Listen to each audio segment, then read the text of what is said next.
الشريف وخالد ابو النجا وحمدي الوزير، بعد ان استمعت النهارده النيابه العامه لاقوال نقيب الممثلين اشرف زكي في واقعه اتهام الفنان الكبير نور الشريف والنجم خالد ابو النجا والاستاذ حمدي الوزير باتهامات مشينه متعلقه بالاعراض. ماذا سيفعل خالد ابو النجا؟ معايا دلوقتي خالد على الهاتف مباشره. مساء الخير يا خالد. ازيك يا معتز؟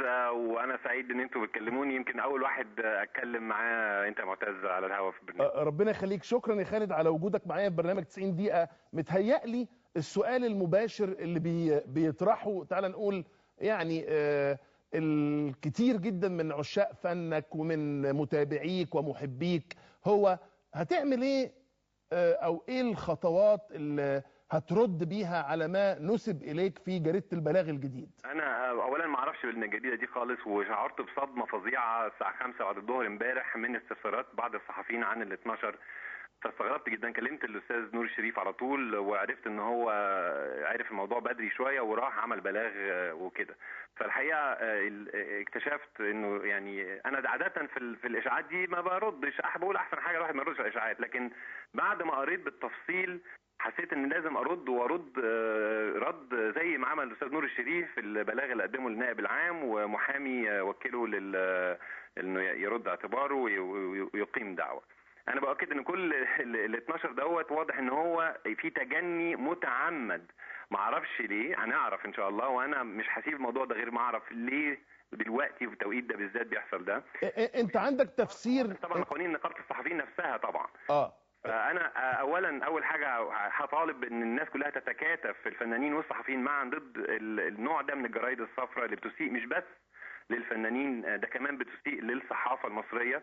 وانا شخصيا باكد لك اني تقدمت النهارده بشكوى للنائب العام، وجاري من خلال المحامي الخاص بيا رفع دعوه ضد الجريده دهيت طلبا بالتعويض، وغير طبعا الاضرار الادبيه والماديه من ما تم نشره. وهو ده الشيء كمان اللي قام النائب العام مشكورا بنفسه من خلال بيان نشرته الصحف، انه نفى حدوث من الاصل اي تفصيله من التفصيلات اللي اتنشرت في الخبر من اي نوع من التحقيقات معايا ومع الاستاذ نور الشريف مع حمدي الوزير ومع بعض الفنانين الاخرين. طبعا كل ده النائب العام اكد انه لم يحدث بتاتا. فانا بس بقول انه يعني مش هيفضل ساكتين يا جماعه دايما للشائعات اللي من النوع دوت، بالذات لما تكون فيها تفاصيل بتقنع القارئ انها اكيد حاجه منها حصلت، مع ان مش اي حاجه منها حصلت. كويس. النهارده هيكون اول واخر يوم نتكلم فيه في الموضوع دهوت عشان ما اديش فرصه لان الاشاعه دي تكبر وتبقى حقيقيه. كويس. يعني اللي هفهمه منك يا خالد ان انت قبل كده تعرضت لشائعات وانت قررت انك انت ما تردش عليها، المره دي حبيت بعد ما اطلعت على ما نشر في البلاغ الجديد انك انت زي ما بيقولوا تقطع الشك باليقين وتاخد اجراء على مستويين. المستوى الاول مستوى رسمي انك عملت شكوى للنائب العام، المستوى الثاني هو الرد على وسائل الاعلام النهارده، ويبقى اخر مره تقول فيها اي شيء عن هذا الموضوع، وبتقول ان الموضوع ده ملفق جمله وتفصيلا. تمام كده اهوت، والنائب العام البيان بتاعه بيؤكد الكلام ده اهوت. هل طلبك النائب العام؟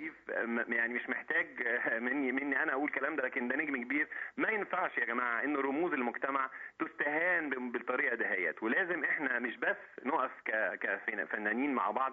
الصحافه بتاعتنا دي سمعه الصحافه المصريه، انه يقولوا ده في مصر الصحافه بتكتب اي حاجه وبتلفق التهم، ما ينفعش. تمام. انا بقى اهيب بجد يعني بنقيب الصحفيين استاذ مكرم محمد احمد الوقوف مع كل يعني ضد كل من يحاول الاساءه لسمعه المهنه نفسها. هل طلب منك يا خالد، انا في معلومه عايز اعرفها، هل طلب منك رسميا المثول امام النيابه العامه للتحقيق؟ مفيش كلام من ده خالص، ده اللي الخبر كتبه، والخبر بيحاول انه يقنع الناس ان في تحقيقات وكلام من ده. انا اللي رحت للنائب العام النهارده عملت شكوى عشان اقول يا جماعه ازاي الناس تكتب عن فنانين وعننا الكلام ده. هو تمام. بشكرك جدا خالد ابو النجا على وجودك معايا في 90 دقيقه. رد فعل خالد ان ده كلام ملفق بكل ما تحمله المعنى من كلمه، وبيهيب بالصحافه المصريه التزام الدقه فيما تنشر، وخاصه فيما يتعلق بالحياه الشخصيه للفنانين رموز المجتمع المصري زي ما قال خالد ابو النجا. طيب الجريده اللي نشرت هذا التحقيق، بالمناسبه التحقيق معايا انا صوره منه يعني، وهو بعنوان البلاغ تنفرد، وبعد كده في عنوان كبير القبض على شبكة